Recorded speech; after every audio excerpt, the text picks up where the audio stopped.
ஓம் ஆதித்யாயச சோமாய மங்களாய புதாட்ச குருச்சுக்கர சனி அம்ச ராகுவே கேதுவே நமக. அனைவருக்கும் வணக்கம். நான் உங்கள் அஸ்ட்ரோ புவனேஸ்வரி, பாரம்பரிய ஜோதிடர் மற்றும் திருமண பொருத்த நிபுணர். நீங்கள் சேனலை ஃபர்ஸ்ட் டைம் பார்க்குற மாதிரி இருந்தால் சேனல் சப்ஸ்கிரைப் பண்ணிவிட்டு பெல் பட்டன் கொடுத்து ஆல் ஆப்ஷன் கிளிக் பண்ணிக்கோங்க. அப்போ தான் நம்ம சேனலில் போடக்கூடிய ரெகுலர் பதிவுகள் உடனடியாக உங்கள் கவனத்திற்கு வரும். நம்ம சேனலை தொடர்ந்து நிறைய பலன்கள் பார்த்துட்டு இருந்தோம், கோச்சார பயிற்சி பார்த்துட்டு இருந்தோம். அதன் வரிசையில் நம்ம இன்னைக்கு பார்க்க போகிறது மீன ராசி மற்றும் மீன லக்னத்திற்கு கோச்சார சுக்கிர பகவான் நீசம் அடைஞ்சு உங்களோட ராசிக்கு 7ஆம் இடத்துல இருக்கக்கூடிய பலன்கள் என்ன விதமான பலன்களை தரப்போகுது, எதிர்வரக்கூடிய இந்த ஒரு மாத காலங்கள் சுக்கிரனோட கேது இணைஞ்சு எப்படி இருக்க போகுது, உங்களோட ராசி வேற பார்க்குறாரு. இப்போ இது எப்படி இருக்க போகுது அப்படிங்கிறத வாங்க பார்க்கலாம். மீன ராசி மற்றும் மீன லக்னம் காலபுருஷனுக்கு 12வது வீடு குரு பகவான் இங்கே வந்து பார்த்தீங்கன்னா ஆட்சி பலம் பெற்று புதன் பகவான் நீசம் அடைஞ்சு சுக்கிர பகவான் உச்சமடையக்கூடிய வீடு. காலபுருஷனுக்கு 12ஆம் இடமா இருக்கிறதுனால இங்க குரு பகவானுடைய வீடா இருக்கிறதுனால எப்பொழுதுமே சின்ன வயதிலேயே வந்து பார்த்தீங்கன்னா அதிகப்படியான அறிவுகள் ரொம்ப அதிகமா இருக்கும். இந்த மேம்போக்கா இருக்கிறது, பெருந்தன்மையா இருக்கிறது, எந்த ஒரு விஷயத்தையுமே விட்டு கொடுத்து பேசுறது, குடும்பத்தை கட்டுக்கோப்பாக வைக்கிறது, யார் சொல்றதையும் வந்து கேட்காம சுயமா உழைச்சு வாழ்க்கையில முன்னேறி வந்தவங்கள மீன ராசி மற்றும் மீன லக்னத்துக்கு கொடுக்குது. என்னுடைய அப்பா வந்து எனக்கு ஒரு பெரிய பொருளாதார உதவி படிப்பு மட்டும் தான் கொடுத்தாங்க. அந்த படிப்பே நான் கவர்மெண்ட் ஸ்கூல்ல படித்தேன். தட்டு தடுமாறி வாழ்க்கையில முன்னுக்கு வந்திருக்கேன். ஒரு 25 வயதுல இருந்து 35 வயதுக்குள்ளேயே வாழ்க்கைக்கு தேவையானது அனைத்துமே மீனம் சம்பாதிக்குமான்னு கேட்டீங்கன்னா, மீனம் வந்து ஒரு அதி புத்திசாலி ராசி.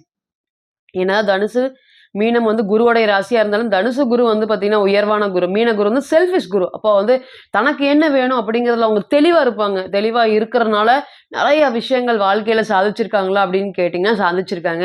எந்த ஒரு விஷயமுமே விட்டு கொடுக்க மாட்டாங்க. எனக்கு இது தெரியல, என்னால் பண்ண முடியல அப்படின்னு விட்டுட்டு வர மாட்டாங்க. கடைசி வரையும் கண் பார்த்த வேலையை கையில் வந்து பார்த்தீங்கன்னா செஞ்சிருவாங்க. அந்த அளவுக்கு சீக்கிரம் வந்து ஒரு விஷயத்தை ஆப் பண்ணிக்கக்கூடிய நபர்கள்.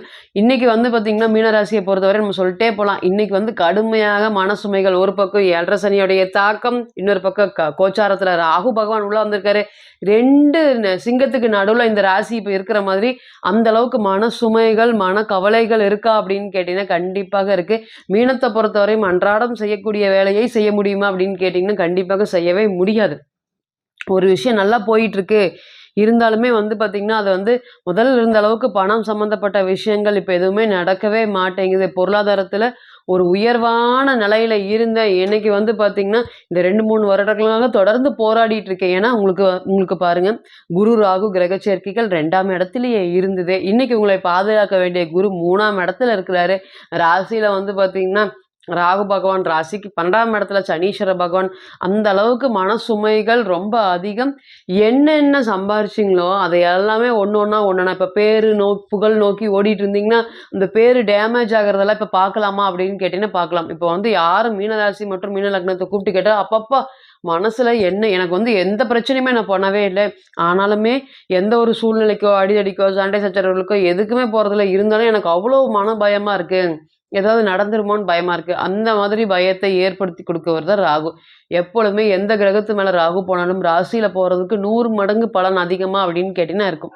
நம்ம என்ன வேணும்னு ஓடுறோமோ அதை நம்மளை விட்டுட்டு போயிடுவாங்க. நம்மளுடைய உறவு சார்ந்த விஷயத்துல நிறைய கசப்பை அனுபவிச்சிருக்கீங்களா அப்படின்னு கேட்டீங்கன்னா இருக்கு. உங்களோட ராசியை பொறுத்தவரை 5ஆம் அதிபதி தான் சந்திரன். அவர் 5 வந்து ராசியில் இருக்கிறதுனால இது குழந்தைகளையும் கை வைக்குமா அப்படின்னு கேட்டீங்கன்னா இருக்கும். குழந்தைகளையும் பாதிக்கும், அம்மாவையும் அதிகமாக பாதிக்குமா அப்படின்னு கேட்டீங்கன்னா பாதிக்கும். என்ன ஹெல்த் ரிலேட்டட் இஷ்யூஸ் இருந்தாலுமே அது வந்து பார்த்திங்கன்னா ஓரளவுக்கு சமாளிக்கக்கூடியதாக இருக்கும். ஆனால் மன அழுத்தம், மன சுமைகள் வந்து பார்த்திங்கன்னா ஏறக்குறைய டாக்டர்கிட்ட போய் ட்ரீட்மெண்ட் எடுக்கலாமா, எனக்கு மட்டும்தான் இப்படி இருக்க, எந்த ஒரு நோய் தொந்தரவுமே இல்லை, இருந்தாலுமே வந்து பார்த்திங்கன்னா டெஸ்ட்டு எடுத்து பார்த்துட்டா எதுவுமே இல்லைன்னு சொல்லிட்டாங்க, இருந்தாலுமே ஏதாவது ஒரு வலி வலிச்சுட்டே இருக்கிறது, பேக் பெயின் இருந்துகிட்டே இருக்குது, அந்த மாதிரி கால் வலி இருந்துகிட்டே இருக்குது அப்படின்னு சொல்லிகிட்டே இருப்பாங்களா அப்படின்னு கேட்டிங்கன்னா சொல்லிகிட்டே இருப்பாங்க. மீனத்தை பொறுத்தவரையும் என்ன நமக்கு வேணும்னு ஓடுறீங்களோ, இவங்களுடைய பிரச்சனைகள் இல்லாம சுத்தி இருக்கக்கூடிய பிரச்சனைகளுமே இந்த நேரத்துல வருமா? அண்ணன் வருவாங்க, அக்கா வருவாங்க, தங்கச்சி வருவாங்க, அம்மா சார்ந்த பிரச்சனைகளும் வருவாங்க. அம்மா வந்து பார்த்தீங்கன்னா சண்டை போட்டுட்டு வரக்கூடிய சூழ்நிலை, அப்பா அம்மா பிரிஞ்சு இருக்கக்கூடிய சூழ்நிலை, அம்மாவை நீங்க இருக்கக்கூடிய சூழ்நிலைகள் எல்லாமே இருக்குதா அப்படின்னு கேட்டீங்கன்னா கண்டிப்பாக இருக்கு.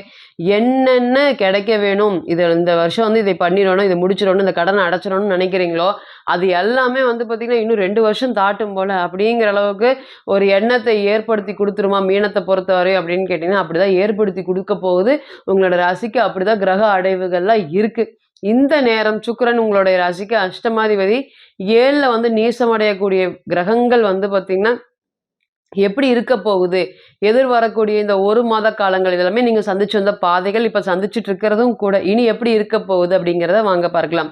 முதல்ல அஷ்டமாதிபதி 7ஆம் இடத்தோடு சம்மந்தப்பட்டு கேதுவோட இருக்கிறாரு. முதல் தர யோகம் என்ன அப்படின்னு கேட்டீங்கன்னா, திருமண வாழ்க்கை. ஏற்கனவே வந்து பார்த்தீங்கன்னா, ரொம்ப கடுமையான திருமணம் டிலே ஆயிட்டே இருக்கு. எந்த சூழ்நிலையிலுமே வந்து பார்த்தீங்கன்னா, குழந்தை பேரு அப்படிங்கிறதும் ரொம்ப டிலே ஆயிட்டே இருக்குது. திருமணம் சம்மந்தப்பட்ட சுப நிகழ்ச்சிகள் ஏன்னா ராசியிலேயே ராகு, கேது இருக்கிறனால பயப்பட தேவையில்ல. நிச்சயமா இது ஒரு ராகு தசையோ, கேது புத்தியோ, இல்ல ராகு புத்தியோ, கேது தசையோ நடக்கும்போது திருமணத்துக்கு கொண்டு வந்து விடுமா அப்படின்னு கேட்டீங்கன்னா, கண்டிப்பாக விடும். சுக்கிரன் நீசம் மாரி இருக்கக்கூடியதுனால, அத்தை சம்மந்தப்பட்ட உறவுகள்ல நான் வந்து கல்யாணம் பண்ணலான்னு விருப்பப்படுறேன். எனக்கு ஒரு பொண்ணு மேல அத்தை சம்மந்தப்பட்ட உறவு நபர்கள் பெண் மேல வந்து எனக்கு ரொம்ப விருப்பமாக இருக்கு. இந்த நேரம் நான் வந்து அவங்க கிட்ட போய் பேசுறதுனால, எங்களுக்கு சுமூகமா திருமணம் சம்மந்தப்பட்ட உறவுகள் எந்த ஒரு விஷயமும் நடக்குமா அப்படின்னு கேட்கக்கூடிய நபர்களுக்கு கண்டிப்பாக நிச்சயமாக அத்தை வழி உறவிலிருந்து பெண் வரக்கு அதிகபட்ச வாய்ப்பு இருக்கா அப்படின்னு கேட்டீங்கன்னா இருக்கு. அஷ்டமாதிபதி 7ஆம் இடத்தோடு சம்மந்தப்படுறதுனால சுக்கிரன் நீசம் அடைறதுனால திருமணம் சம்மந்தப்பட்ட உறவுல ஆல்ரெடி கசப்புல ரொம்ப கசப்புல இருக்கிறோம். இது வந்து திருமணத்த கொண்டு போக முடியுமா? ஃபெயிலியர் ஆயிருமா? ஒருத்தங்க ஒரு மாதிரி சொல்றாங்க. 2 மாசத்துல வரும்ன்னு சொல்றாங்க. வரமாட்டேங்குது பெண்ணு. அந்த மாரி தொடர்ந்து பிரச்சனைகள சந்திச்சுட்டே இருக்கும். இந்த நேரம் சுக்கிரன் நீசமா இருக்கிறதுனால மனைவியோடைய கை ஓங்கி இருக்கக்கூடிய கை கொஞ்சம் கீழ வருமா அப்படின்னு கேட்டீங்கன்னா வரும். இந்த நேரத்துல பேச வேண்டிய விஷயங்கள் எல்லாமே பேசுனா, பிரிந்த கணவன், மனைவி சேருவதற்கு இது ஒரு நல்ல நேரமாக இருக்குமா அப்படின்னு கேட்டீங்கன்னா, கண்டிப்பாக இருக்கும். அதேபோல அஷ்டமாதிபதி 7ஆம் இடத்துல இருக்கிறனால, போதும் இந்த ஊரே நம்ம வந்து பார்த்தீங்கன்னா, எப்படியாவது வாழ்க்கையில இங்கிருந்து நம்ம எதுவுமே சாதிக்கவே இல்ல. வெளியூர், வெளி மாநிலம் போய் நம்ம செட்டில் ஆயிடலாமா? நெறைய விஷயங்கள் நம்மள விட்டு போயிருக்கு. ஏன்னா மீனத்த பொறுத்தவரையும் கடினமான மனசுமைகள் இருக்கிறனால நெறைய விஷயங்கள் அவங்கள தாண்டி போயிருக்கு.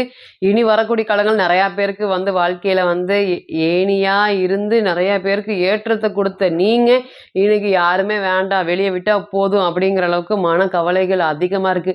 இந்த நேரம் வெளியூர் போறதுக்கும், வெளி மாநிலம் போறதுக்கும், வெளிநாடு போறதுக்குமே அதிகபட்சமா சப்போர்ட் பண்ணுமா அப்படின்னு கேட்டீங்கன்னா, கண்டிப்பாக சப்போர்ட் பண்ணும். அப்ப போலாமா அப்படின்னு கேட்டீங்கன்னா, கண்டிப்பாக முயற்சி எடுக்கலாம். 2வது இந்த ராசியை பொறுத்தவரையும் வந்து பார்த்தீங்கன்னா, கேது பகவான் 7ஆம் இடத்தோட சம்மந்தப்படுறதுனால, மனைவி சார்ந்த விஷயத்துல வந்து பார்த்தீங்கன்னா, கடன் வாங்கலான்ட்டு இருக்கேன். தொழிலுக்கே வந்து பார்த்தீங்கன்னா, கடன் வாங்கலான்ட்டு இருக்கேன். மனைவி பெயர்ல கடன் வாங்கலான்ட்டு இருக்கேன். இல்ல மனைவி பேர்ல சொத்து இருக்கு.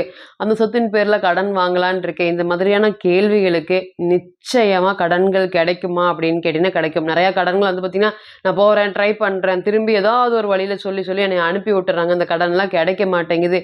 இனி வரக்கூடிய காலங்கள் பொருளாதாரம் சம்மந்தப்பட்ட வெற்றிகள் ஏற்படுத்தி குடுக்குமா அப்படின்னு கேட்டீங்கன்னா, கண்டிப்பாக ஏற்படுத்தி குடுக்கும். என்னதான் வந்து பார்த்தீங்கன்னா, தசாநாதனோ, புத்திநாதனோ நல்லா இருக்கும் பட்சத்தில, இந்த கோச்சாரம் உங்களுக்கு வந்து பார்த்தீங்கன்னா, ஒரு 20-30% தான் அஃபெக்ட் பண்ணும். இல்ல உங்களுக்கு தசையும் நல்லாவே இல்ல, புத்தியும் நல்லாவே இல்ல அப்படின்னா, கோச்சாரம் உங்களை 100% வேலை செய்யுமா அப்படின்னு கேட்டீங்கன்னா, வேலை செய்யும். அப்ப இந்த நேரம் வந்து பார்த்தீங்கன்னா, உயர்வதற்கு உண்டான பாதையும் இருக்கு, வீழ்வதற்கு உண்டான பாதை இருக்கு. ஒரு ஒரு முடிவுகளும் ரொம்ப யோசிச்சு கவனமாக எடுக்கணுமா அப்படின்னு கேட்டீங்கன்னா, எடுக்கணும். சுக்கிரன், கேதுவோட இணையறதுனால, பணம் சம்மந்தப்பட்ட விஷயத்துல ரொம்ப கடுமையாக போராடிட்டு இருக்கேன். குடுத்த பணத்தை வாங்க முடியாத ஒரு சூழ்நிலையில இருக்கேன். திருப்பி பணம் கிடைச்சிருமா இந்த நேரத்துல? ஏன்னா 7ஆம் இடத்திலேயே இருக்கு. அப்படின்னு சொல்லக்கூடிய நபர்கள் அனைவருக்குமே மெதுவா நீங்க பேசி, பேசி திருப்பி பணத்தை வாங்க முடியுமா? அப்படின்னு கேட்டீங்கன்னா, கண்டிப்பாக வாங்க முடியும்.